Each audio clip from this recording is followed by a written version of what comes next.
Hi friends, Happy New Year.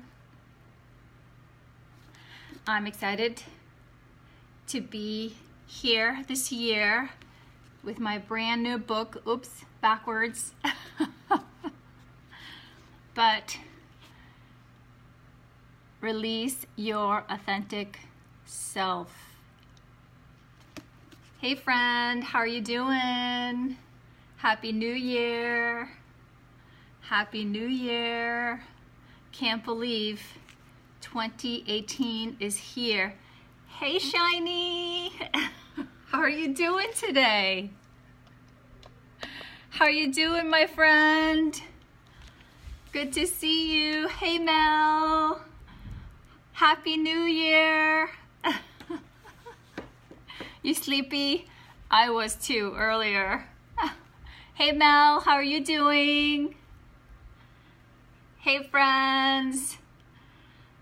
So I'm renewing my commitment to play with Periscope this year, right? If we start on day 1, thanks Mel. And I was gonna share a picture of my new book, but I recognize the camera is backwards. So Shani, can I fix that while I'm live? But I want to be here with you guys to share and go through my book. So anybody who's up for a little deep, oh good, thanks for letting me know.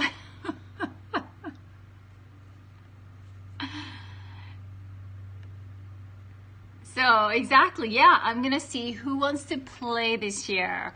Who wants to play here? Who wants to play on Facebook? Yeah, exactly. I know you guys hang out in other places too, so awesome. But how has the morning or the day been so far? Everybody get to sleep in a little bit, right? A little bit? But today, like I was saying, I just published my new book, and thanks to Shiny, Tracy, you had some naps, good.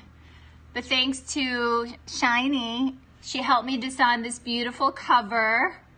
So lots of hearts to Shiny for helping me design just the most beautiful book cover in the world. I love it so much. And on the back cover is a picture of myself that my daughter took of me. So if you can see it. My daughter took this picture of me in our backyard this summer, and she is amazing, and she did my hair and makeup. And I was being very playful this summer, and I had colored some blue streaks in my hair. So I love it that in the photo I'm showing my authentic self in the picture. Being playful. I've learned that about the healing journey, right? We're learning how to be our true authentic selves and see who shows up, see who wants to play, see who wants to hang out, right Shiny? Isn't that what this year has been about? So my focus is going to be on the surviving, and not just surviving, but thriving. Exactly, Shiny. Find your tribe. Exactly. So I want to help anybody that's interested and has been through some challenging times in life to dig a little deeper and wants to engage either here or in the closed Facebook group that I have to support one another on the journey. Like this book is a guide, basically 365-day guide for us to really truly rediscover ourselves. Yes, thank you Shiny. I am too. I've actually I have a free Facebook group that has over 900 people in it. So it's hard to even call it a group. It's more like a peer support community. And there's people there that whole range on the spectrum of healing. There's a lot of newbies that are new to the healing journey. And then there's people there that have been at it for a long time. And it's just been beautiful. There's probably over 300 active people in that group. And there's even therapists in that group and other healers and basically, yeah, all kinds of healers in that group. But it's been amazing to see the growth. Exactly. So, but along with that, like I said, there's people that are struggling and are really wounded, and it's great that they have that safe place, and I have no problem with people sharing that in that space. But I have gotten some requests over the last year from people who are definitely ready, like I was about, 6-7 years ago, to really shift from the surviving to really starting to thrive. So people are looking for a community where we're really focusing on taking like 150%. Okay, well, thanks for giving me a heads up here.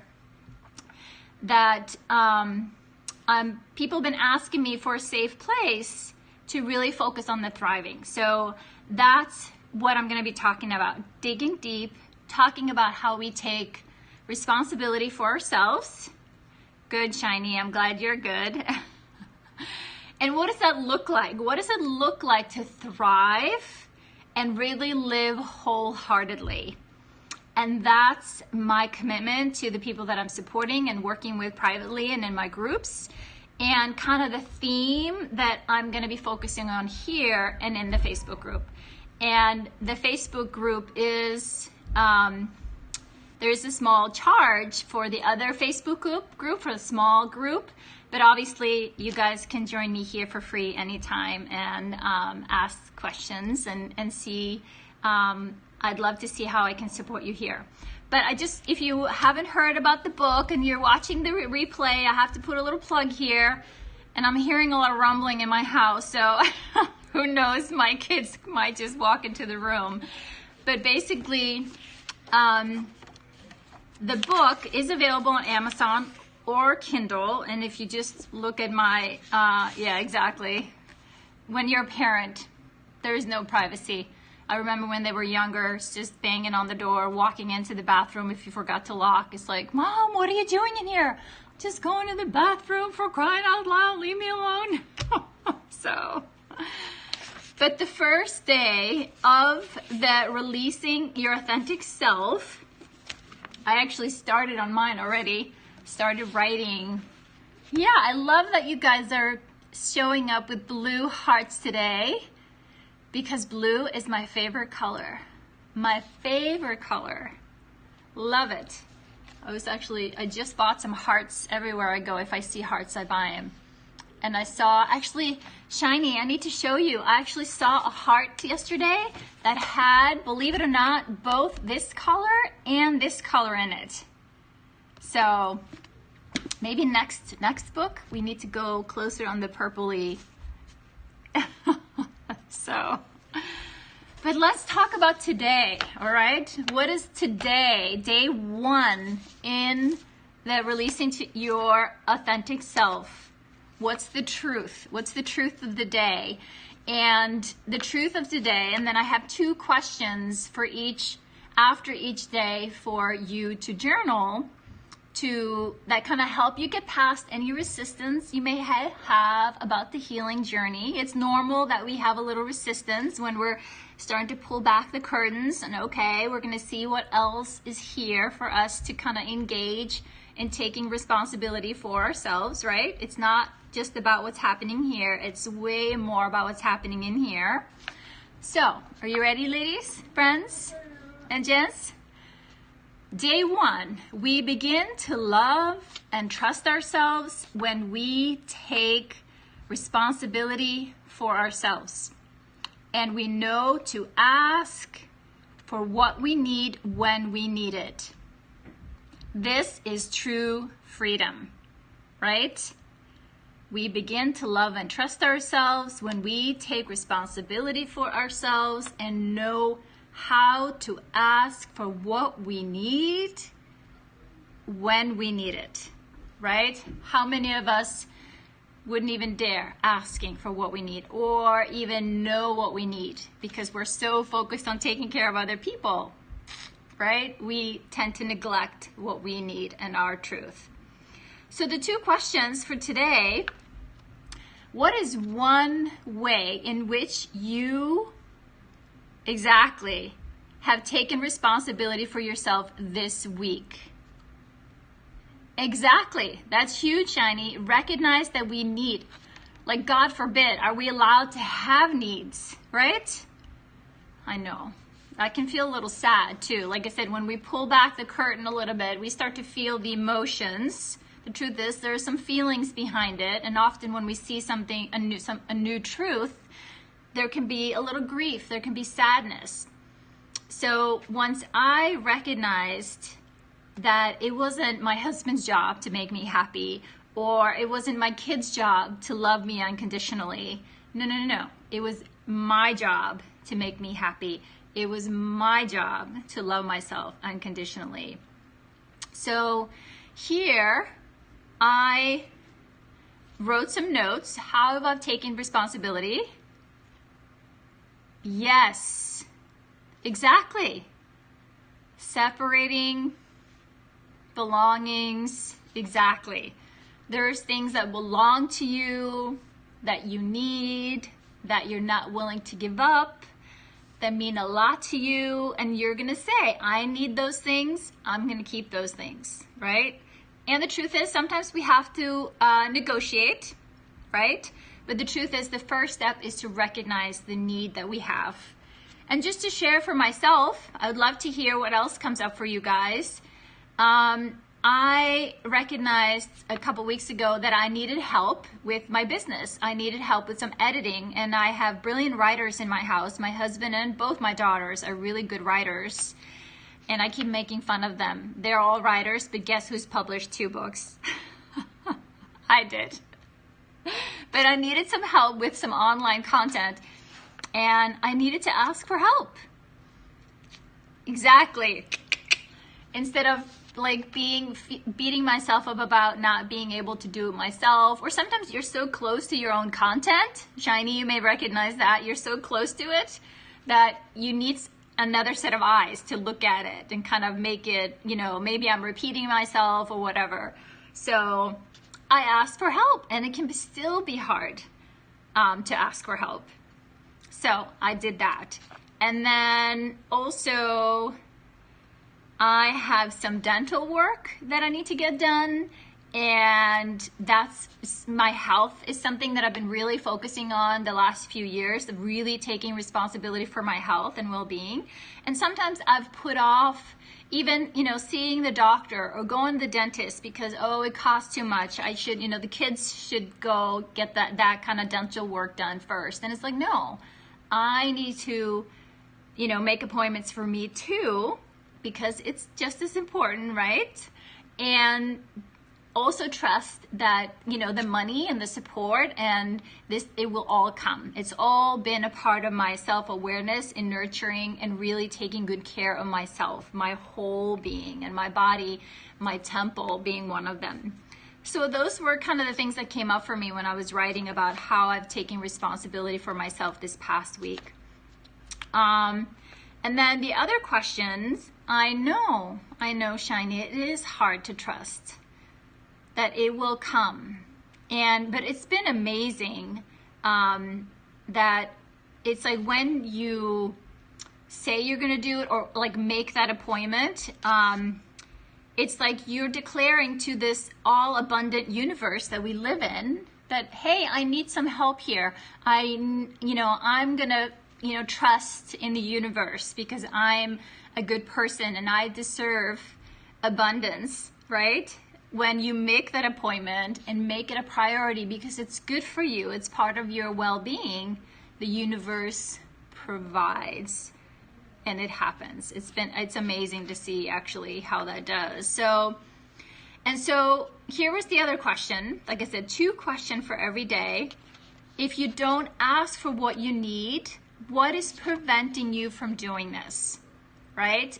This is like you get to self-reflect and write down. And what came up for me around this, an old expectation that I'm a failure if I ask for help, or show that I don't know how to do something, like around the writing or needing help with editing. I had a very... Exactly, Mel, I can so relate. I can so relate. I know. So I hear you, sweet friend. You're not alone. You know, but we weren't put on this planet to be, you know, the kind of parents that are like, you know, teaching our kids to self-sacrifice. No, what we're supposed to teach our kids is that, you know, by really taking good care of ourselves, we actually have the ability, you know, we model for our kids how to self-care and make those important things of self-care a high priority, not based on, you know, last resort. So I totally understand. I totally understand. So put a little hand on your heart, give yourself a little compassion, because yes, looking back, the years of doing that. So, hey friend, glad you're here. It's hard, but so necessary, so necessary. So what I was here reflecting on the second questions, like that old expectation that I had around, you know, how I was a failure if I needed help, how I was weak if I needed something or from someone. And because I remember when I was a young girl, teenager, I had asked my mom something, and I don't exactly remember the question, and she had told me that she raised me so well that I didn't need anybody.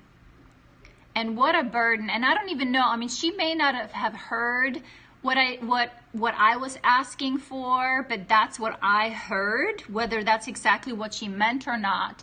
But that truth, that false belief that, you know, my mom was so proud of me and she raised me so well that I don't need anybody, was a truth that I went into my adult life with. And what a burden, right? So now anytime I asked for something or I needed something from other people, and we need people, right? We need each other. I felt like a failure, like I had done something wrong. Always said all she had to do was to give me a book.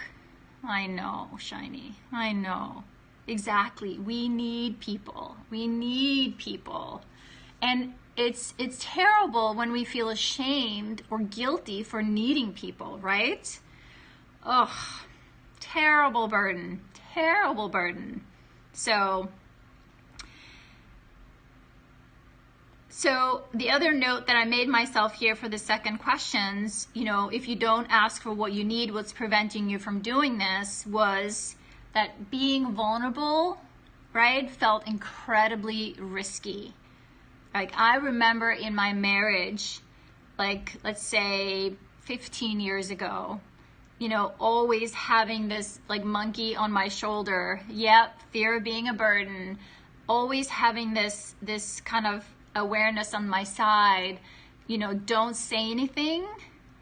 Like, don't say too much. It's like, don't tell something that they can use against you. Don't, like, that's what's being brought up in secret and shame in a household of domestic violence and abuse. I always had to like kind of like a chess play. Think about 4 moves forward, where if I say this, is there a chance this could be used against me, or would someone hurt me with this information? So anything that risked me showing vulnerability felt incredibly risky, right? So now I've learned the truth, and the truth is, like we've talked about, we need people. I need Tracy. I need Mel, right? I need my friends. I need my community. Well, and it still could happen anyways. Exactly. But the thing is, I know better now. That part of me who kept expecting the worst wasn't adult, grounded, strong Svava. No, that's the scared little vulnerable little girl who always expected the worst from people, expected people to hurt her. That's where that came from. But now if it happens, you know, right? Because people make mistakes, people sometimes say things and they don't keep their word or don't keep their promise, but I know today that doesn't have anything to do with me. My value isn't attached to when I ask people for help, and if they can't deliver, I don't take it personally. I hear you, Shiny. I hear you. I hear you. You're going through a lot of changes, my friend, and I should go get my little girl. She's around here somewhere. When there's a lot of changes going on in your life, you need to just hold her. You should have like a baby Bjorn in front of you. If you're new to my world, I talk a lot about inner child work, so you'll be hearing me talk about that. But Shiny, you should have a baby Bjorn and have your little girl hanging on front of you just to remind you who's in charge, who is running the show, who is really the one feeling all the big feelings right now. Just wear her, exactly. Keep her close. And then just kind of, stroke her hair every now and then and look her precious little eyes and say, hey, baby girl, hey, little Shiny, I'm here, I promise. I know our world feels like it's upside down right now, but I'm not gonna leave you. See, you're right here with me, and I'm never gonna abandon you. That was such a cute image that just popped into my head. So I would love to see a picture of you, Shiny, in a baby Bjorn with Shiny on your belly and a hand on your heart. Exactly, exactly. So, any thoughts, guys? If you haven't asked for yourself lately around what is it that you need, exactly, that's right. What's preventing you from asking for what you need?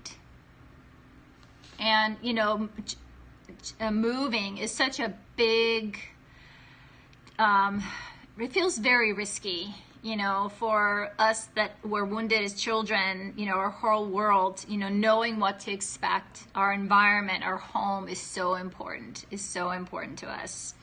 So, do you guys want to share anything else that comes up for you? I know you've already shared a little bit here around being vulnerable. Feels very risky, but that's part of the journey. We have to be willing to take that risk. It's a leap into the unknown by a scaredy cat. Yes. But remember, of course she's scared. She's just a little girl, right? And she didn't have a safe grown-up when she was a little girl. So now you're the safe grown-up. You're the safe grown-up for her today. So hold her tight, hey friend, and remind her over and over and over and over again. As a parent, Mel, maybe you can relate. We don't just tell our kids one time. We have to tell them 50 million times until they're 20-some years old. And still then, we have to repeat it. And the same goes for ourselves. Our inner child. Yeah, you totally got this, Shiny. You got this. You got this. I'm so excited for you. This year is going to be huge for you. Huge. Well, guys, I'm so glad you popped in. I wasn't going to make this much longer, but hey, if you want to join me on this journey this year, I'm going to be in here like 4 or 5 times a week, going through one day at a time, working our way through releasing your authentic self, right? So once we start asking those questions and take full responsibility for how we feel, learn how to ask for what we need and ask for support. Let me know if you want to be a part of it in some other way. Like I said, I created a closed Facebook group for the readers of the book who want to work through the book together. Every day I post the truth and the questions of the day, and happy to have you participate. Send me a note through Twitter or find me on Facebook. And would love to have you share the journey this year. I'm really excited that with some people we're going to be digging deeper. Yay, Shiny! Exactly. And when we go through this big, massive changes, it's so important to have support. So important. So important. So I'm really grateful that you're giving yourself this gift of support. And that's what really is the shift from just surviving, like sliding kind of between being a victim, survivor. Not that it's bad that we acknowledge we were a victim, but really making intentional step into, yes, I'm surviving, but I'm really gonna start to live out of, my heart, not my hurt. And that takes a lot of intentional work, and we need support. We need support and daily reminders that we can do this. Yes, yes, you do. Kicking and screaming, right? Me too, right? Sometimes it feels like I'm kicking and screaming, but trusting the process. So, well, thanks, friends. Thanks for popping in here. So good to see you. I feel really privileged to have you spend a little bit of your first day of the year with me, and I hope to see you another time. Have a great day, friends. Good luck with your packing, Shiny. I'll talk to you soon. Bye, Mel. Take care.